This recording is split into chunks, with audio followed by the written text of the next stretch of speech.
Collector SP conference से पहले मुख्यमंत्री वसुंधरा राजे ने ली जिलों के प्रभारी मंत्री और प्रभारी सचिवों की बैठक। दिन भर चली मैराथन बैठक में मुख्यमंत्री ने दिए निर्देश।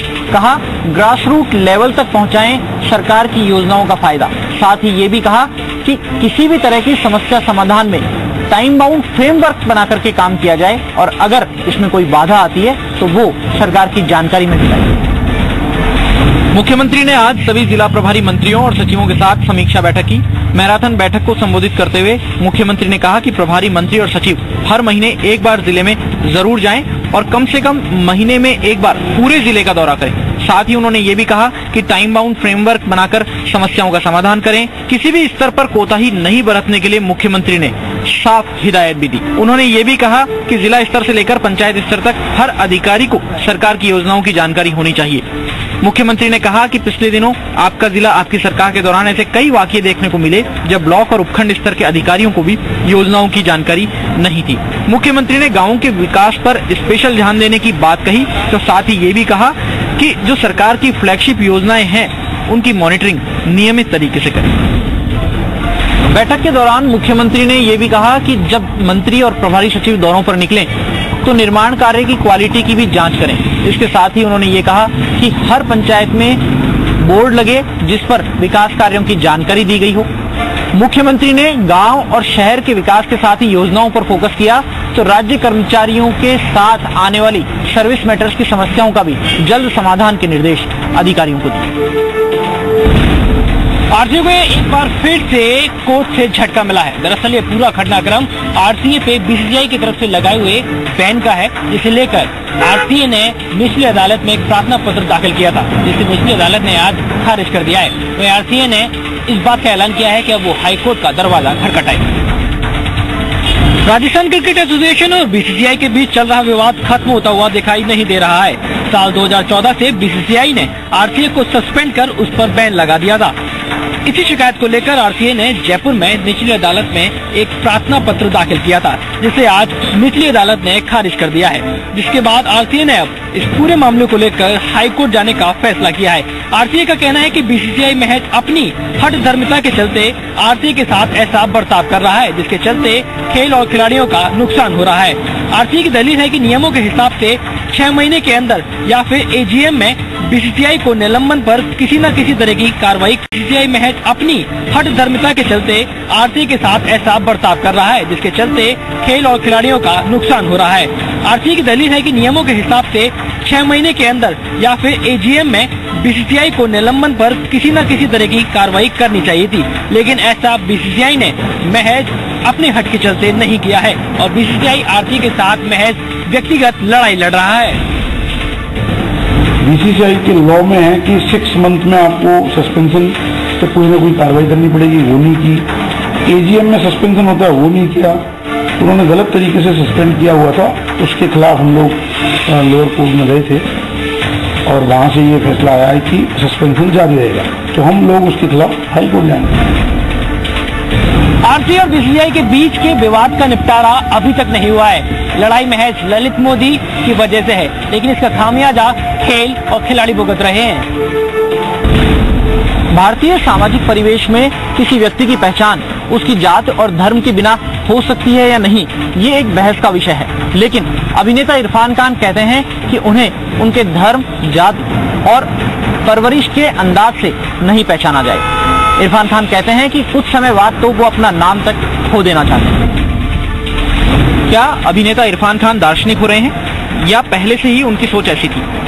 जयपुर के थिएटर फेस्टिवल में जयरंगम में शिरकत करने आए इरफान खान ने जब लोगों से सवालों के जवाब दिए तब उनकी बात से ऐसा ही लगा। उन्होंने साफ कह दिया कि वे चाहते हैं कि कुछ समय बाद वे अपना नाम भी खो दें और उनके नाम से कोई भी उनकी जाति, धर्म और परिवेश या इतिहास का अंदाजा ना लगा पाए। इरफान खान ने ऐसा कह तो दिया, लेकिन भारतीय सामाजिक परिवेश में क्या ऐसा संभव है? इसके साथ ही इरफान खान ये भी कहते हैं कि ऊपर वाले ने जिंदगी इसलिए दी है कि लोग अपना सच जाने हैं, परंपराओं के बारे में जाने। उन्होंने कहा कि कोई भी व्यक्ति मौजूदा प्रथाओं के बारे में कहे हुए को जस का तस मान ले तो वो कठपुतली के बराबर ही है। उन्होंने कहा कि वे कठपुतली नहीं बनेंगे। साथ ही उन्होंने ऑस्कर के लिए भारत से फिल्म नॉमिनेशन के तरीके पर भी सवाल उठाए। मैं सर एक चीज मैं बता देना चाहता हूँ, ये जो खानदान वंदन की बात हो रही थी बहुत, मैं इसीलिए अपना किसी भी तरह का जो मेरी कंडीशनिंग है या मेरा जो पिछला इतिहास है उससे मैं नहीं पहचाना जाना चाहता हूँ। मैं तो एक वक्त के बाद अपना नाम भी खो देना चाहता हूँ कि मुझे मेरा नाम क्या होगा मुझे नहीं पता। बॉलीवुड और हॉलीवुड में काम कर चुके अभिनेता इरफान खान के बयान और उनकी मान्यताएं परंपराओं को तोड़ने वाली होती हैं।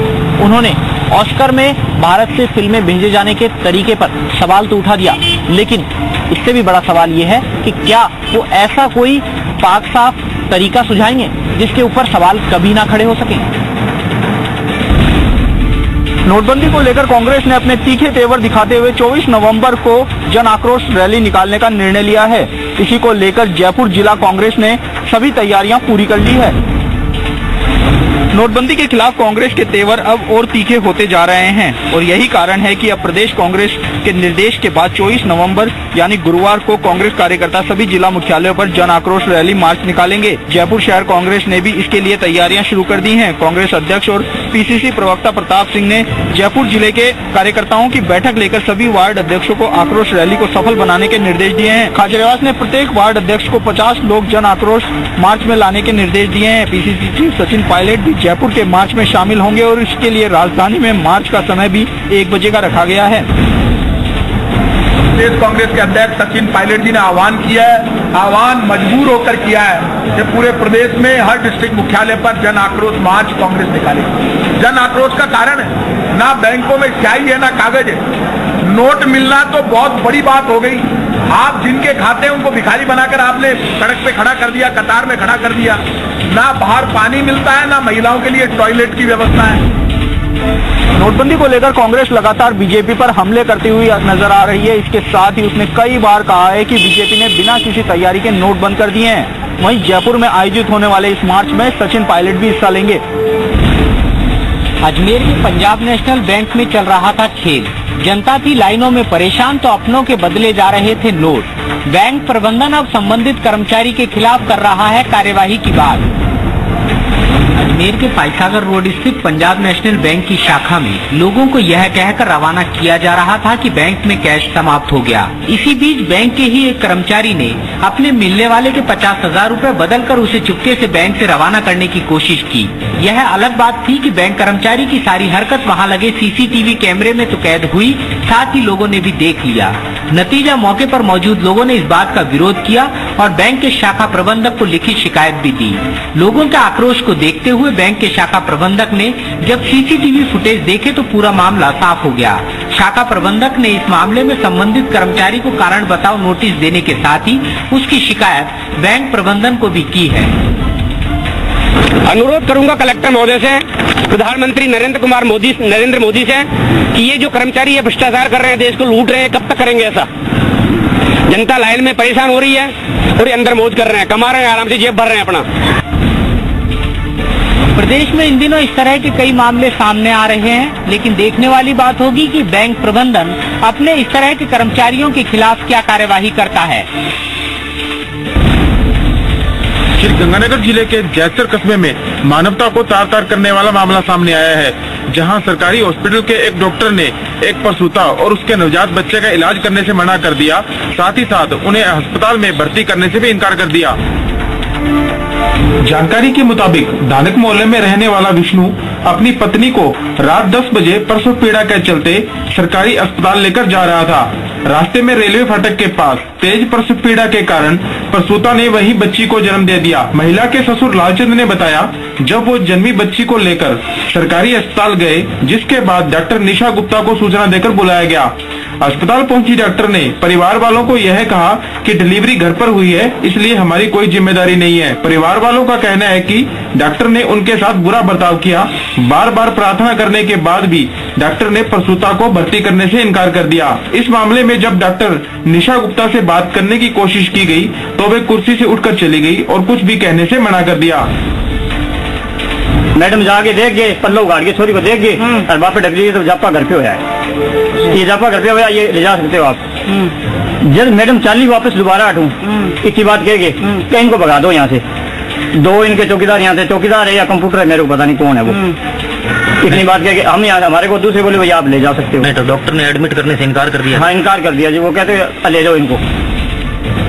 मरीजों का ये भी कहना है कि हॉस्पिटल के अंदर 104 एम्बुलेंस की व्यवस्था भी नहीं है, जिसके चलते आपातकालीन स्थितियों में उन्हें अपने साधन से अस्पताल पहुंचना पड़ता है। इसके बाद डॉक्टरों का इस तरह का रवैया उनकी संवेदनहीनता दर्शाता है। सीकर के रलावता गांव में एक पैंथर के आने से इलाके में दहशत फैल गई। पैंथर ने एक बालिका को घायल भी कर दिया, तो 4 घंटे की कड़ी मशक्कत के बाद पैंथर को पकड़ा जा सका।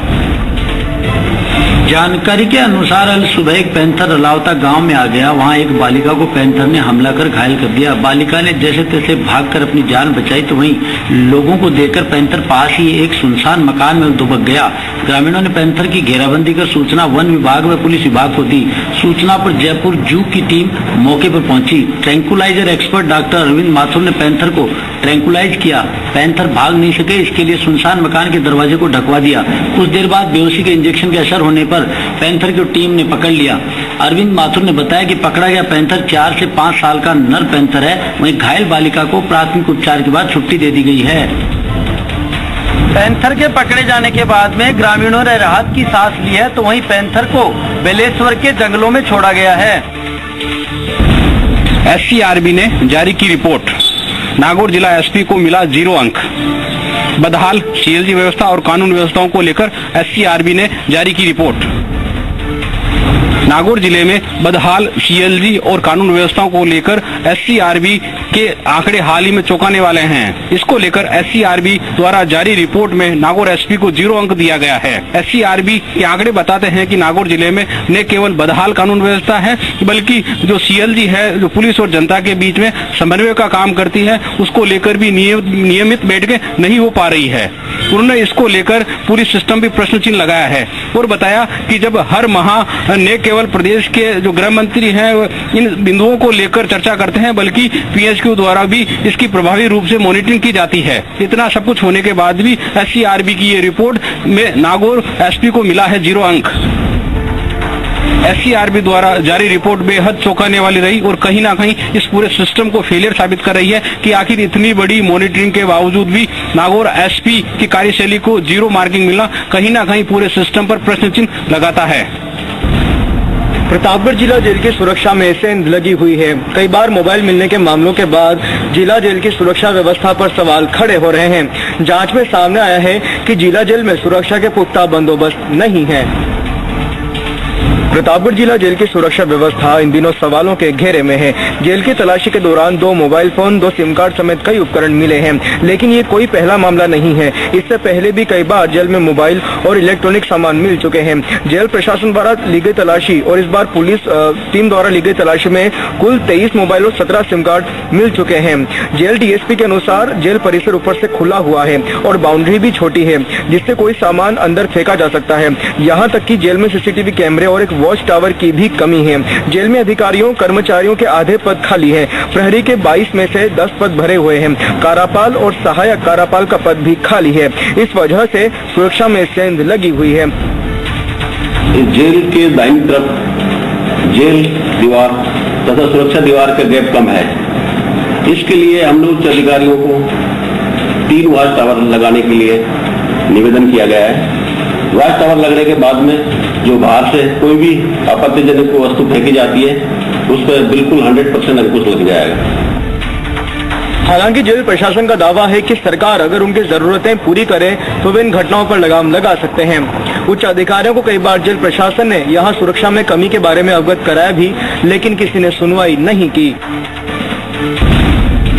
शराब तस्करों ने अपनाया तस्करी का नया तरीका। भारत पेट्रोलियम के टैंकर में भरकर की जा रही थी शराब की तस्करी। चूरू जिले की भानीपुरा पुलिस ने जब्त की लाखों की अवैध शराब। हरियाणा से गुजरात शराब की तस्करी करने वाले शातिरों ने एक बेहद अनोखा और नया तरीका अपनाया है। कोई सोच भी नहीं सकता कि भारत पेट्रोलियम के टैंकर में डीजल या पेट्रोल के बजाय लाखों रुपए की नशे की खेप भी भरी हो सकती है। दरअसल चूरू जिले की सरदार शहर तहसील के भानीपुरा थाना पुलिस ने बड़ी कार्यवाही को अंजाम देते हुए भारत पेट्रोलियम के टैंकर से अवैध शराब का जखीरा जब्त किया है, जिसकी बाजार में अनुमानित कीमत करीब 50 लाख रुपए है। अवैध शराब के ये 1007 कार्टन भारत पेट्रोलियम के टैंकर में छिपाकर हरियाणा से गुजरात ले जाए जा रहे थे। गांव हरदेसर के पास मेगा हाईवे पर नाकाबंदी के दौरान पुलिस को ये सफलता हाथ लगी। आज सुबह हमें मुखबिर से सूचना मिली। उस सूचना पे हमने अपने हरदेसर के पास में मेगा हाईवे पे नाकाबंदी की। दौरान नाकाबंदी जो भारत पेट्रोलियम का एक टैंकर है, मुखबिर की सूचना के अनुसार ये हमने इस टैंकर को रुकवाया, तो इसमें डीजल या पेट्रोल ना होकर इसमें अवैध शराब जो पंजाब से लाई गई थी भरी हुई मिली है। भानीपुरा थाना पुलिस ने टैंकर और अवैध शराब जब्त कर ली है और टैंकर ड्राइवर को भी गिरफ्तार किया है, जिससे पूछताछ जारी है। डूंगरपुर जिले में सरकार के बेहतर स्वास्थ्य सुविधा देने के दावे की पोल खुल गई। आलम यह है कि यहाँ सरकार की जन कल्याणकारी योजनाओं का लाभ आम लोगों को नहीं मिल रहा है। ये नजारा है डूंगरपुर जिले के श्री हरिदेव जोशी सामान्य अस्पताल का, जहां ये महिलाएं डॉक्टर को खोजती रही, लेकिन इन्हें अस्पताल में एक भी डॉक्टर नहीं मिला। ये महिलाएं अस्पताल में नसबंदी कराने पहुंची थी, लेकिन डॉक्टर नहीं होने के चलते 30 से अधिक महिलाओं को बिना नसबंदी करवाए ही जिला अस्पताल से बेरंग लौटना पड़ा। दरअसल अस्पताल में डॉक्टर्स के पद खाली होने के चलते सरकार की कई कल्याणकारी योजनाएं प्रभावित हो रही हैं। जिला अस्पताल में पोस्टेड दोनों ही गायनिक डॉक्टर अवकाश पर हैं। ऐसे में गायनिक डॉक्टर नहीं होने से महिलाओं की नसबंदी नहीं हो पाई। प्लान केस ऑपरेशन के लिए तो क्या हुआ? आज डॉक्टर साहब नहीं है, ऑपरेशन कल होगा इनके लिए। कहाँ से लेके आए थे? उप स्वास्थ्य केंद्र रातापानी। अब क्या दिक्कत आ रही है? वापस आएंगे कल केस आए कि नहीं आए ये इसका संभव नहीं है। महिलाओं के साथ में आई एएनएम का कहना है कि वे जैसे तैसे जतन करके महिलाओं को नसबंदी के लिए तैयार कर अस्पताल लाती है, लेकिन अस्पताल में डॉक्टरों के नहीं होने से उन्हें बेरंग ही लौटना पड़ता है। देश की राजधानी दिल्ली में बर्ड फ्लू की दहशत के बाद राजस्थान में भी जंतुआलों में बर्ड फ्लू की जांच शुरू हो गई है। जयपुर मुख्यालय की टीम आज जोधपुर जंतुआलय पहुंची और यहां पे पक्षियों के सैंपल लेकर बर्ड फ्लू की जांच की है। देश में बर्ड फ्लू को लेकर जारी अलर्ट के बाद से राजस्थान सहित कई प्रदेश के एक भी केस रिपोर्ट नहीं हुआ है, लेकिन एहतियात के तौर पर नमूने एकत्र कर जांच की जा रही है। जोधपुर जंतुआलय में आज विशेष टीम जांच करने पहुंची और यहां रहने वाले करीब 350 पक्षियों के खून के नमूने एकत्र किए गए। नमूने एकत्र करने के पक्षियों का हड़कंप मच गया और उन्हें पकड़ने में कर्मचारियों को काफी मशक्कत करनी पड़ी, लेकिन उन्हें पकड़कर उनके नमूने लिए गए। जंतुआलय के चिकित्सक डॉक्टर सरोज सिंह राठौड़ ने बताया कि खून के नमूने कुछ दिन पहले भी लिए गए थे, लेकिन यहाँ पे एक भी लक्षण बर्ड फ्लू के नजर नहीं आए, लेकिन उसके बावजूद मुख्यालय की टीम आज आई है और उन्होंने नमूने लेकर बर्ड फ्लू की जांच कर रही है। और ये सैंपल बाहर जाएंगे और बाहर से टेस्ट हो जाएंगे और राजस्थान में अभी तक कोई भी बर्ड फ्लू का रिपोर्टेड केस नहीं है। फिर भी प्रिकॉशनरी तौर पर हम लोग सैंपल रूटीनली हर साल करते हैं। इस बार क्योंकि बहुत ज्यादा फैल चुकी है ग्वालियर में और दिल्ली में बर्ड फ्लू का, उसको ध्यान में रखते हुए हम लोग रूटीन चेकअप करते हैं। हालांकि वन विभाग के स्थानीय चिकित्सक ने पहले ही जांच कर ली थी, जांच में बर्ड फ्लू नहीं पाया गया, लेकिन इसके बावजूद जयपुर मुख्यालय की टीम आई है और यहाँ पे आज सैंपल लिए हैं। अर्थव्यवस्था में सुधार को लेकर प्रधानमंत्री मोदी की मुहिम को आगे बढ़ाने के लिए और इसे पूरी तरह से सकारात्मक बनाने के लिए अब लोग बैंकों में लगी लाइनों में जो लोग हैं उनकी मदद करने के लिए आगे आने लगे हैं। इनमें जनप्रतिनिधि क्या, जनता क्या, हर कोई अपने अपने तरीके से मदद करने के लिए आगे आ रहे हैं। विमुद्रीकरण के बाद बैंकों में लंबी लंबी लाइनें लगने लगी। लोग ब्लैक मनी के खिलाफ प्रधानमंत्री के नोटबंदी के फैसले की तारीफ तो कर रहे थे, लेकिन घंटों लाइन में लगना शायद एक समस्या बन रही थी। पर जयपुर के विद्याधर नगर की जनता और जनप्रतिनिधियों ने इस समस्या को ही खत्म करने का तरीका निकाल लिया।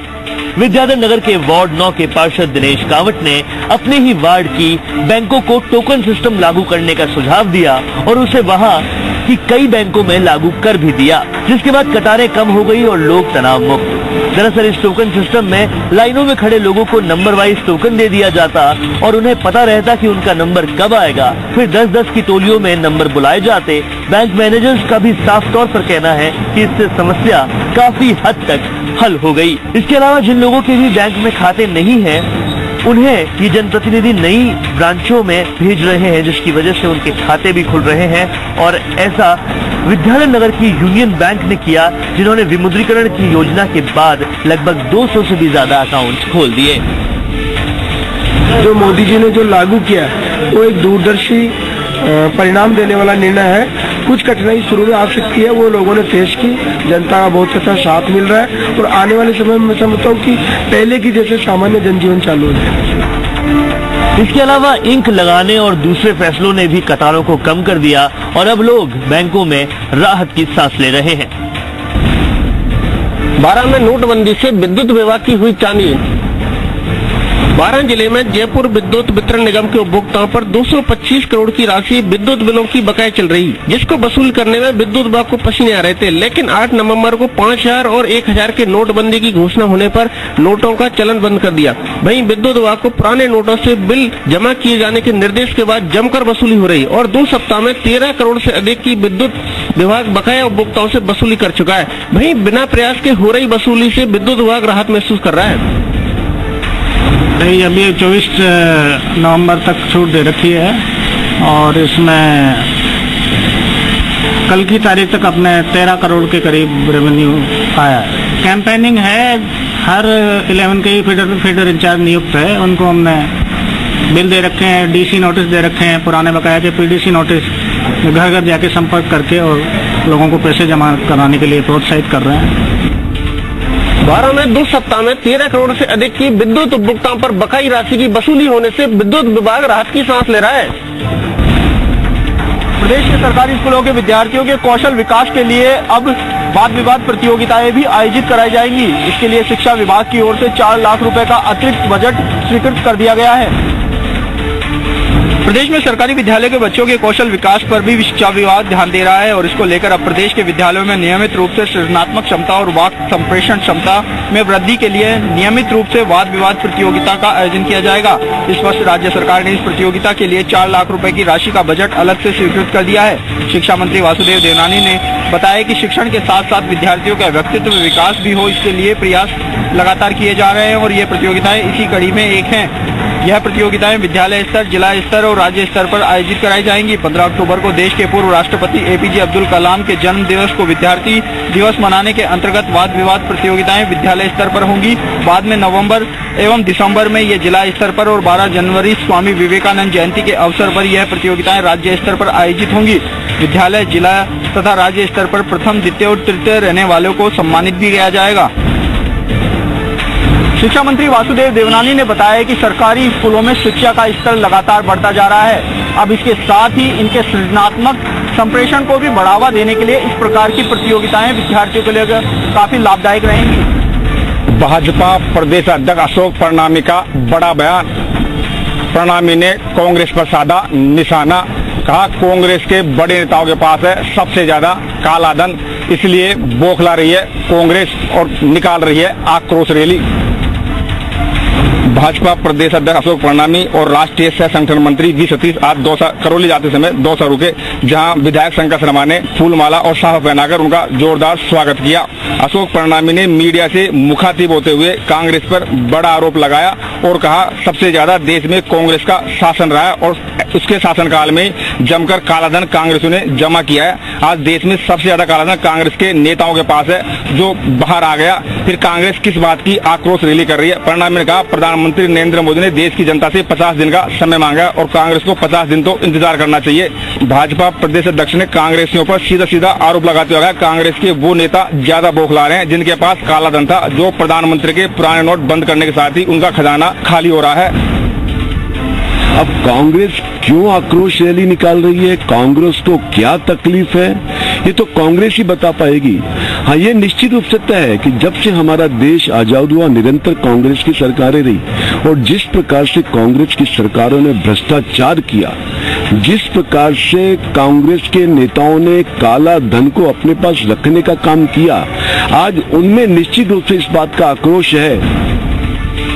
भाजपा प्रदेश अध्यक्ष अशोक परनामी ने कांग्रेस की आक्रोश रैली पर बड़ा सवाल खड़ा कर दिया है और परनामी के बयानों से यह तो साफ हो गया है कि परनामी ने कांग्रेस के नेताओं द्वारा काला धन जमा करने का बड़ा मामला अपने बयान में दिया है, जिसको लेकर अब देखना है कि कांग्रेस किस तरीके से इस प्रतिक्रिया को लेती है।